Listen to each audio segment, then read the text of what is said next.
Let's talk about it. The 2025-2026 NBA offseason for the Los Angeles Lakers. Welcome to Behind the Arc, where we give our NBA takes raw and unfiltered. There's no cuts, there's no edits. We just give our unfiltered thoughts and opinions on moves around the NBA. And today I want to talk about the Los Angeles Lakers. I want to talk about the man on your screen, Rob Pelinka, and I want to ask two questions during the course of this video. And one of the questions I will pose at the end, and one of the questions I will pose during the course of this video. But I think this offseason ultimately, like other off seasons, boils down to two words, and his name is Rob Pelinka. Rob Pelinka has, in prior off seasons, to me personally, and Lakers fans, let me know what your thoughts are in the comment section below, but I think Rob Pelinka has religiously failed year after year. And I think he's failed in two key areas. The first key area being continuity. If you look at the teams prior that have won the championship, this past year's Thunder, if you look at the 2023 Denver Nuggets, if you look at the 22 Warriors, in terms of core competency, in terms of core pieces, those teams established continuity. And the Lakers, I feel like since that 2019-2020 season, when they won the championship, I feel like they've just completely abandoned continuity. They have every year given these new free agent signings 1 or 2 years, and if they don't really pan out in the immediate term, they get rid of them. They gut the team. They come up with a whole new roster. And it reeks of almost desperation because obviously the Lakers are in win-now mode. When they had Anthony Davis and LeBron James, they're in win-now mode. But it reeks of desperation, and you can just see the lack of continuity. The Lakers feeling forced to make a bunch of trades at the deadline, so the team doesn't have enough reps going into the back half of the season to actually make a deeper run into the playoffs. You can see all of these things play out, and that's due to a lack of continuity. And then the second piece is just not filling out the gaps, the glaring gaps that I think everybody on social media can see. And to me, it's a little concerning that everybody on social media can see, hey, we need a shot blocking defending center that's, potentially a bruiser, somebody who can help guard Nikola Jokic when we had Anthony Davis. We need a center next to Anthony Davis. We need 3-and-D wings. We need 3-and-D defenders in the backcourt. These things just weren't addressed, and if they were addressed, they were kind of half-assed addressed, where it's like these players that we had, it's like they weren't super consistent, or there wasn't enough continuity. And that's been one of my big issues with Rob Pelinka since that 2019-2020 championship run that we've made, is that we've lacked those two things. It's that we've improved marginally, but we haven't really made actual improvements in terms of getting competent playoff players that have both experience that we know aren't going to drop in terms of level in the playoff, in terms of the playoffs, and then continuity. And that's what the Lakers are severely lacking. And Rob Pelinka is under a tremendous, I say tremendous, I mean tremendous amount of pressure to deliver in these next couple off seasons, both this year, less so this year, but next year and the year after that, because you have to get Luka Doncic to commit to an extension. Luka has not signed a long-term deal. And if Luka Doncic does not commit to a long-term deal, I promise you Rob Pelinka will be jobless. Rob Pelinka will be in the same unemployment line that you and I are both in. He will be getting food stamps. He will be filing an EBT card application. He will be in the unemployment line like the rest of us if he does not get Luka Doncic to commit to a long-term deal. I promise you that. New ownership coming in, they're not having it. The Genie Bus era, that era is done and dusted. Rob Pelinka, you now have to deliver. And when I say deliver, you have to deliver to the standard of Luka Doncic, because Luka Doncic wants to win championships. And the roster, the surrounding pieces that he came from, Derrick Jones Jr., Daniel Gafford, Derek Lively, it's like PJ Washington, Kyrie Irving, like these pieces around Luka Doncic, these are impressive pieces. That is an impressive core that the Mavericks team put together, and Luka Doncic is now expecting that level of competency from his front office before he commits to a long-term deal. People talk about DTB, don't trust bitches. I'm DTR. I don't trust Rob Pelinka. Everybody always talking about get Rob on the phone, it won't be long. No, do not get Rob on the phone. Do not get Rob Pelinka on the phone, because I honestly don't know what Rob Pelinka is going to do with the offseason, and that concerns me greatly. But let's talk about this current offseason and what he's done so far, the incomings and the outgoings. I think two things can be true. I think, one, Rob Pelinka can have had a somewhat decent offseason. I think he's had a solid offseason. I think that people who are saying Rob Pelinka has not, had a great offseason, I think those people are being disingenuous. I think those people are being intellectually disingenuous. I think they're lying, frankly. But a second thing can also be true, and that is that Rob Pelinka has failed consistently to put together a roster and to establish a continuity in the culture of the Lakers since 2019-2020. And that's fine to say. But in a vacuum for this offseason, for the 2025-2026 offseason, I would have to give Rob Pelinka, and honest to God, if I'm being completely objective, I would give Rob Pelinka a B so far. And the reason I give Rob Pelinka a B is if we take a look at the outgoing players for the Lakers have today just waived Trey Jameson. They've waived Jordan Goodwin, which I thought was a solid piece. I'm not sure if he was a rotational piece. Definitely wasn't a playoff piece. But I thought he was a solid regular season piece. I thought he was a good defender. I thought he was an above average defender, to be honest. And I thought he could make shots at times. He's had some blunders, but that happens to the best of us. But I think that Jordan Goodwin was a good piece. And then obviously we had DFS outgoing, and that was sort of the big one. But I'm not super big on, keeping DFS, especially considering the deal that he signed in Houston. I personally think that Rob made the right decision not bringing back DFS, I think, on a 4-year deal. So I commend him for that. Now, if we take a look at the incomings, this is where I think the Lakers have improved, and this is why I gave Rob Pelinka a B.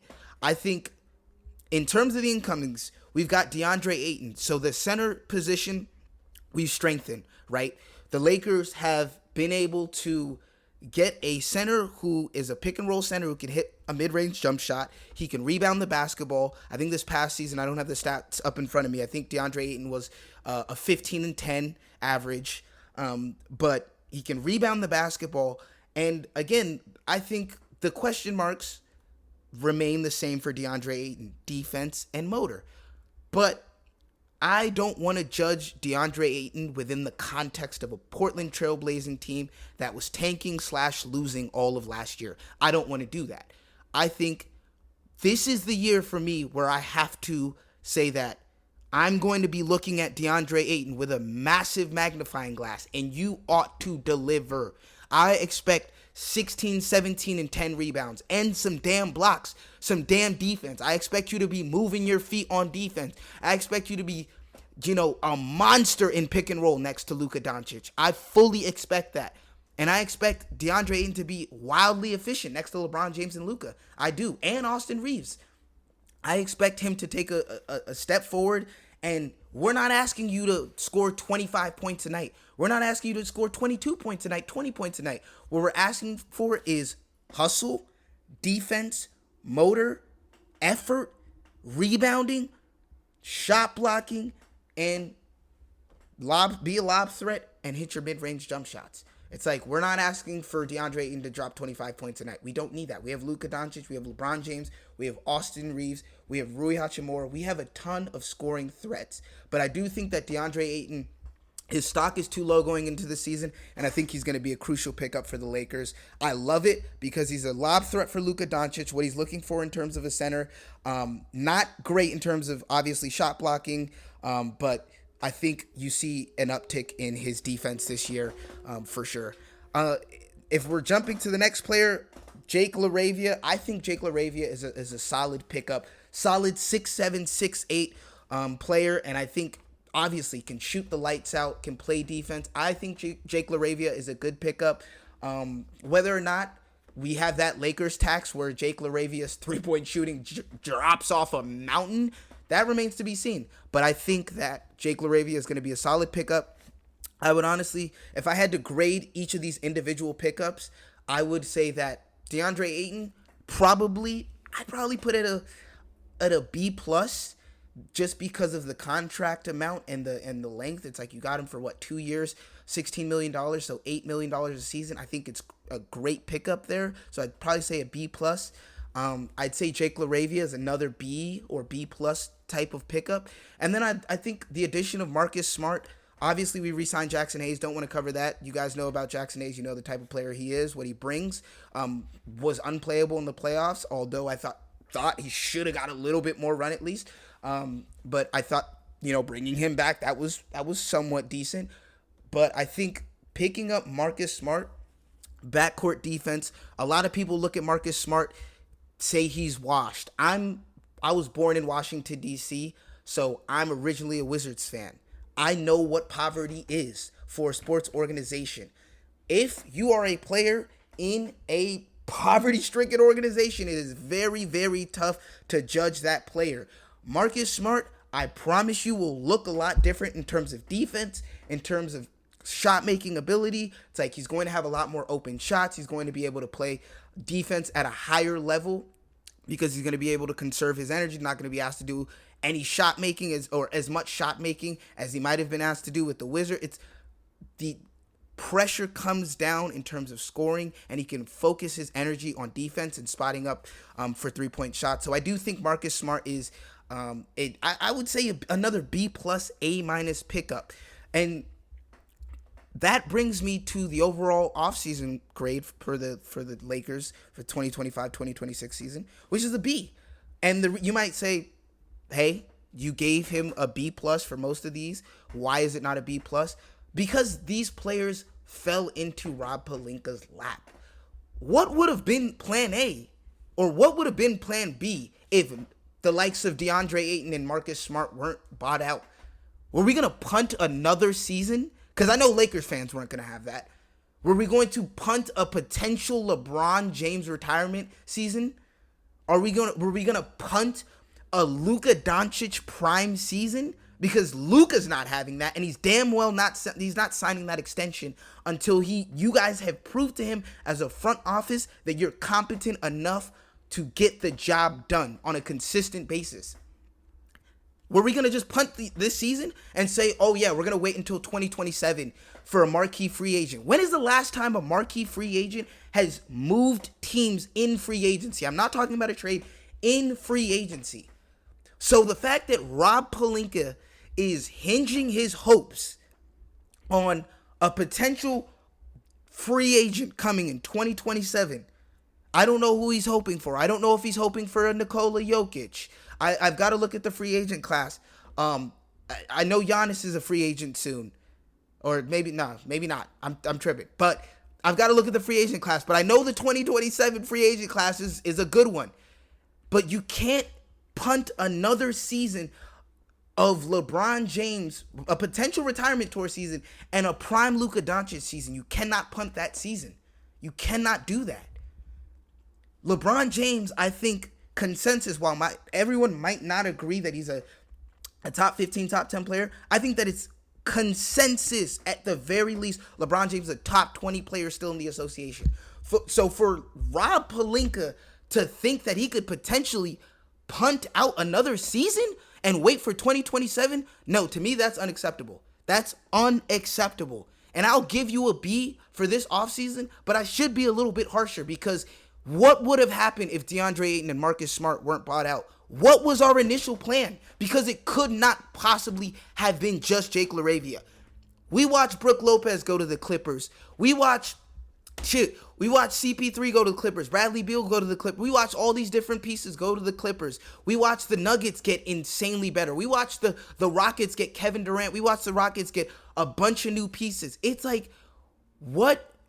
Or retain a lot of their older pieces, I would say. What was our plan? What the hell was the Los Angeles Lakers' plan if DeAndre Ayton and Marcus Smart weren't bought out. And again, this grade is fluid because the offseason isn't done. There's still some of the summer left to go. If Drew Holiday gets bought out, for example, and, tomorrow it's like, I may eat my words. I may eat shit. But I'm not seeing that. So to me, I would say in a vacuum, the Los Angeles Lakers, yes, they got better. To say that they didn't get better, that's intellectually disingenuous. But the Lakers got better, but the West also got better. The West is infinitely more competitive. So now we have to take a look at ourselves. We have to look at Rob Pelinka, and we have to say, did we get good enough to be a championship contending team in the West? And I think the answer is frankly no. I think there's still a couple of pieces remaining that Rob Pelinka, you have to address. You have to address, how are we going to guard Nikola Jokic in the playoffs? I don't know if we can ask Ayton to do that. So we don't have a true small forward, 3-and-D small forward. It's like, we don't. Or a shot creating small forward. We don't. LeBron's more of a 4 at this junction in his career. Rui is a 4. So Rob Pelinka, while we've made improvements, and I think the Lakers, comparatively, compared to last season, I think the Lakers are a better team. But if I'm being objective and I'm being honest, I can't give this offseason more than a B, because I honestly, again, some of these players fell into his lap, and obviously it's like Luka Doncic got involved in some of the recruitment here for Marcus Smart. Reports came out about that. DeAndre Ayton, obviously it's like super excited to play with Luka Doncic. It's like, Rob Pelinka, there's still work to be done. The Lakers have got, I think, about $30 to $40 million in expiring contracts expiring this upcoming season. There's got to be another move coming. And I hope I can remake this video and say that at the end of this offseason, this was an A- offseason. But right now, I can't do that. Let me know what your guys' thoughts are in the comment sections below. Let me know what you would grade the Lakers offseason. Like I said, a B at best for me. I think the Lakers obviously did improve. But Rob Pelinka, you are under the microscope. It's time to get it done. It's time to show up. Make sure you boys drop a like, subscribe. Let me know what your thoughts are about the Lakers offseason, man. Your boy is out.